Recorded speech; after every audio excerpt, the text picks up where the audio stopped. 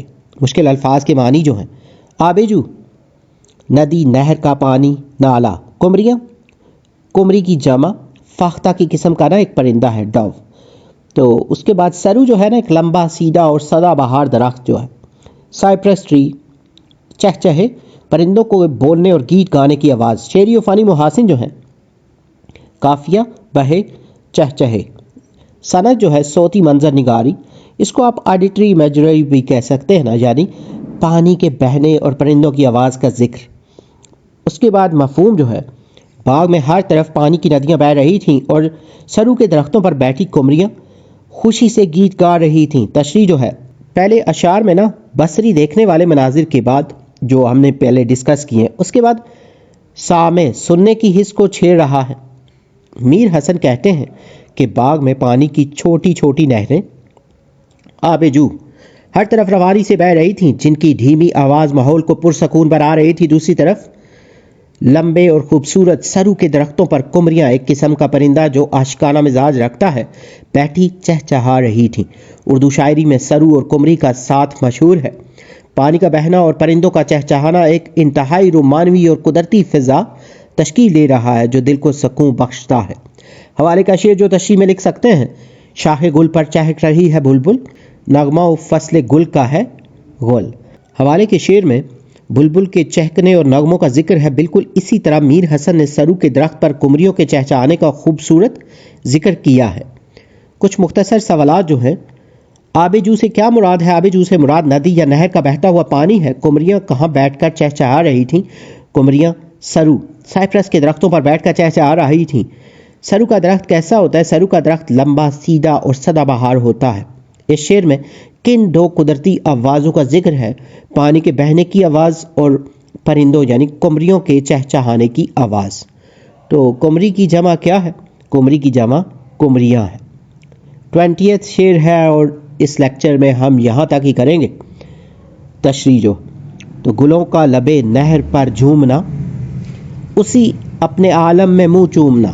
اس کے جو مشکل الفاظ ہیں، لبے نہر، نہر کا کنارہ، جھومنا مستی میں ہلنا، عالم حال کیفیت مستی، منہ چومنا مراد پانی کی سطح کو چھونا۔ شعری و فنی محاسن جو ہے، قافیہ جھومنا اور چومنا، صنعت تجسیم جو ہے پرسونیفیکیشن آپ اس کو کہہ سکتے ہیں، پھولوں کو انسانوں کی طرح جھومتے اور چومتے دکھایا ہے۔ صنعت حسن تعلیل جو ہے، پھولوں کے جھکنے کے شاعرانہ وجہ نہ جیسے منہ چومنا بیان کی گئی ہے۔ اس کے بعد مفہوم جو ہے، نہر کے کنارے لگے پھول ہوا سے چوم رہے تھے اور اسی مستی کے عالم میں جھک کر پانی کا منہ چوم رہے تھے۔ تشریح جو ہے، یہ شعر میر حسن کی منظر نگاری اور تخیل کی بلندی کا شاہکار ہے۔ وہ کہتے ہیں کہ نہر کے کنارے جو پھول لگے ہوئے تھے وہ ہوا چلنے کی وجہ سے ہل رہے تھے، جسے شاعر نے مستی میں جھومنا کہا ہے۔ جب وہ جھومتے ہوئے نیچے جھکتے تو پانی کی سطح سے ٹکرا جاتے تھے۔